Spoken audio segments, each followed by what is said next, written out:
All right, guys, welcome to a informational, educational, and hopefully entertaining vlog. I want to show some people about what I call the distribution of your wealth. And today I'm going to start this video off at CarMax because I'm here with Tony. Okay. What's up, guys? Who has a V6 Dodge Charger. No, I don't.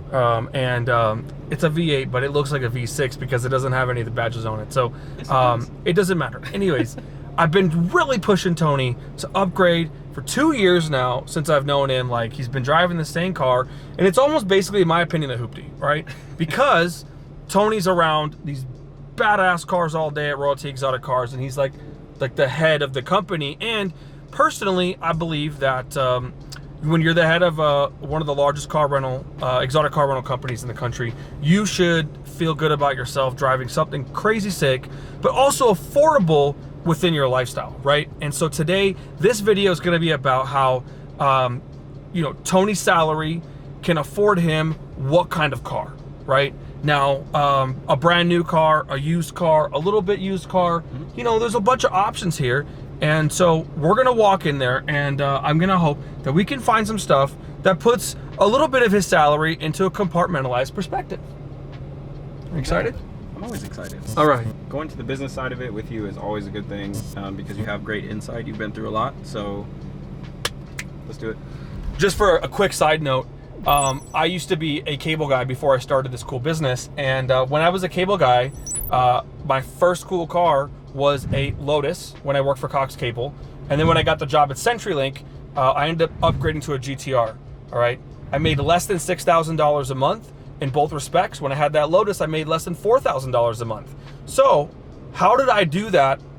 And what did I have to do to accomplish that?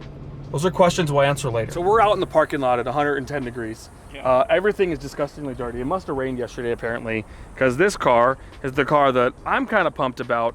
Tony, you're into American Muscle. Oh, I thought you were gonna say luxury cars. Oh, that too. I was just where's the Mustangs at? No, that's your thing. Mustangs are yours.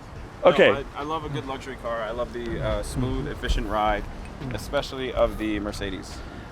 Tony, you're a boss man. I like to think so.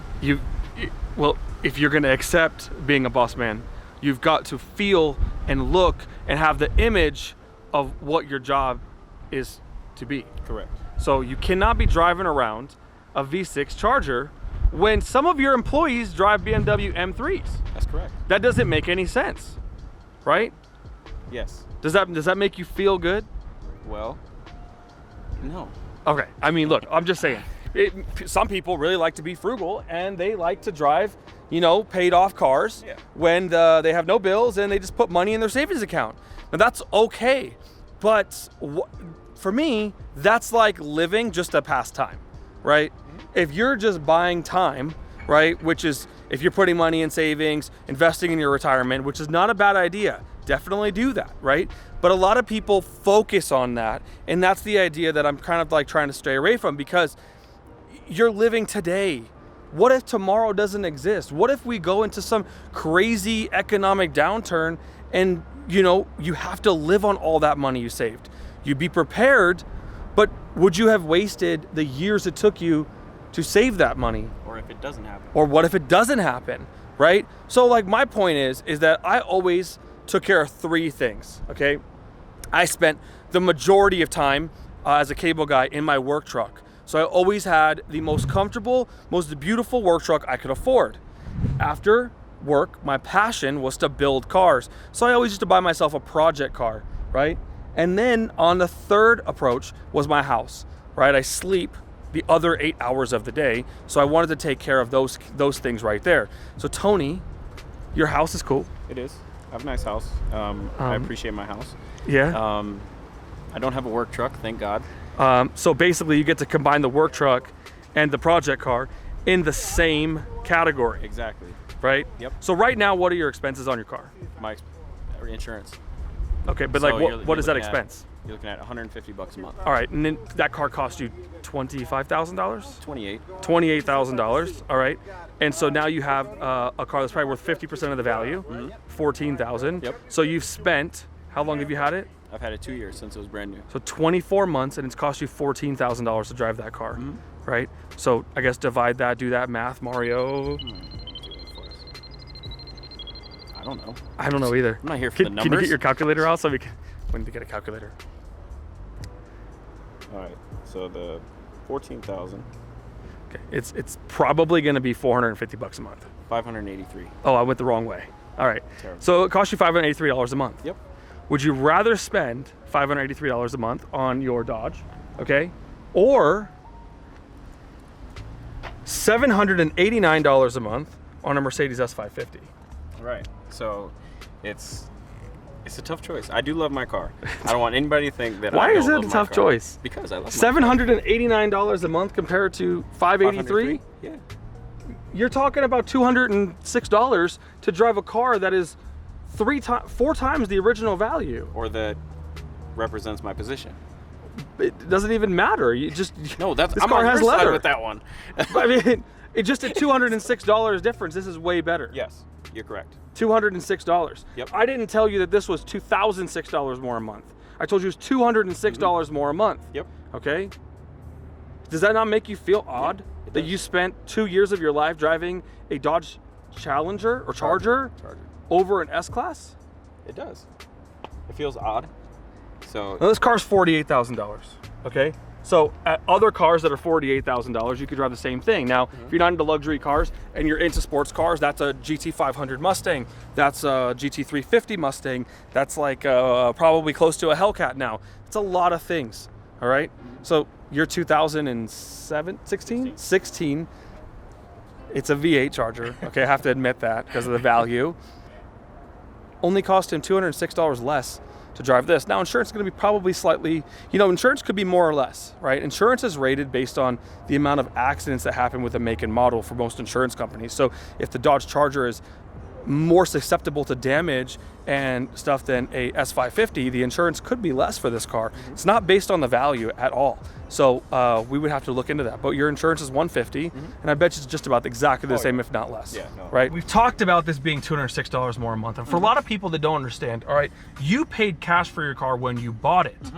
So there's no interest on your $583. Correct. Right? That's okay. But it's still depreciating.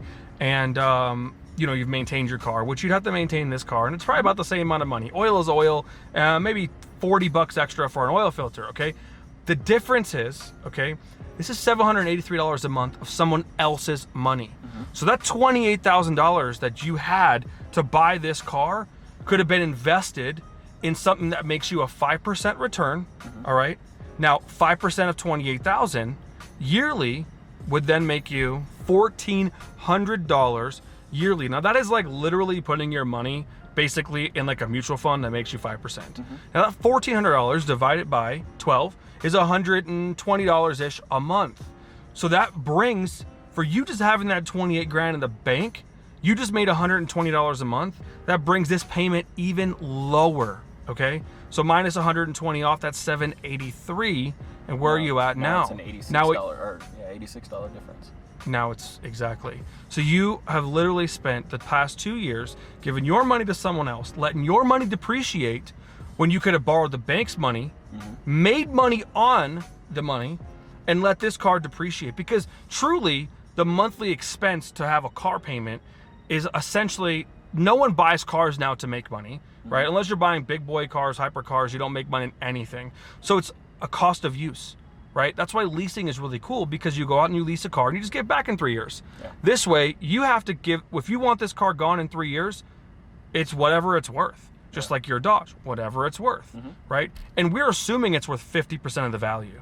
It could be worth less. And if it's worth less, that means you paid almost the same amount of money for your Dodge as this Mercedes S-Class.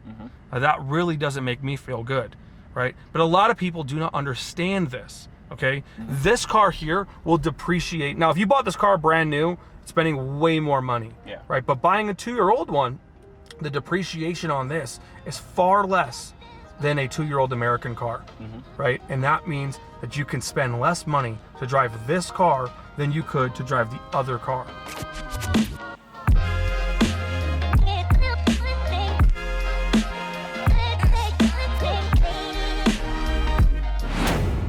sure I don't need to ask your opinions. I know you love S-Classes. I love the car. But do you see some value in this car? You know, we have a white and a black choice right there. They're both the same price. If I were to pick an S-Class, I'd probably get one without that like mahogany wood. Yeah. But there's plenty of them around, and they're all available. Now you can take the same approach, take $49,000, and you can go with, that's on an M6, but you can go with an M6, you can go with an M3 down there, you can get the C63, not the brand new one, but the one that's just about halfway down.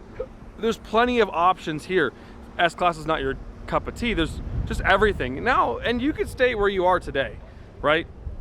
I don't know what this is. This is a little bit less, but this is $612. And it's a brand new car. This is exactly the same car you have now, but it's an uglier blue, and it has probably like 50 more horsepower, you know? Yeah. Does this look like the Tony that you want to be? No. So, like you said, with the distribution of wealth, I have to pick how I want to distribute my wealth. And with driving the S-Class and being a part of the company and the brand, the S-Class feels and is a better value for the money that I make. You know, so. Yeah, so like, let's just say you're going to go to a meeting, right? And you're going to come up and you're going to look fresh and you're going to go there. I mean, you know, it just fits. Yeah. You don't want to go to a business meeting in a car like this. Now, listen to me. I have a lot of opinions and I have a lot of complicated opinions. And now don't take what I say as fact all the time, because we live in Las Vegas. We live in a very, very transient city. And a lot of what you do today is about the way people perceive you. Yep. And if you show up in this car here, there's nothing wrong with this car, but this car and that S-Class give you two different images. Now, that's totally cool. You can go both ways. There's plenty of very wealthy people that drive cool cars like this, but we're really not that lucky, right? When you're dealing with old money, big casino guys, mafia guys, these guys to do partnerships with, they want to see you in a very nice luxury car with a beautiful image, and they want to see that you're presentable. They want to know that the guy that they're going to sign the lease to downstairs is going to represent his company as well as our company, knows what they're doing, right? Now, when you go to a job interview, you obviously don't come in board shorts and in a t-shirt, right? You go presented at the best of your ability. It's the way I choose the car for myself, is I go with the best of my ability. Now, sometimes I have different moods. Sometimes I want to drive a Bugatti, right? Sometimes I want to drive that car, and sometimes I want to drive my little Lotus race car, right? There's always a different situation. There's always a different scenario. The purpose of this video is for us to understand, if you make $4,000 to $5,000 a month, you could afford to drive a S-Class Mercedes. You don't have to drive a kind of a crappier car, right? It's all about the way you position your money. Now, I always ask everybody, and this is the true test. If people say, I can't afford it, I can barely afford my bills now, how could I add $500 more? It's not true. I always ask, if you did not go out on Friday nights, if you did not drink, if you didn't do any, type of negative vices, how much more money would you have? I spent my entire 20s never drinking anything. I don't even really drink now, but my entire 20s spent without alcohol, without smoking. I never went to clubs. I never went out on Friday nights. I worked really hard, and I had a brand new Dodge Ram 1500 truck, and I had a beautiful 2007 Lotus that originally became a 2009 GTR, and my girlfriend, which is now my wife, had a great BMW. She had a Chevy Volt for a while. Then we went into a Tesla. She always drove an eco-friendly car, but we always made it, and we always had plenty of money for our bills. And like I said, I made $4,000 to $5,000 every month. And at the peak, I was making maybe $6,000, $7,000. I mean, the harder you work, the more money you make. But I never missed a payment. I never had a problem. And we also had a nice place. It was $1,100. So there's always the ability to do that. It's just about the way you position your money, right? It's compartmentalizing everything into different categories.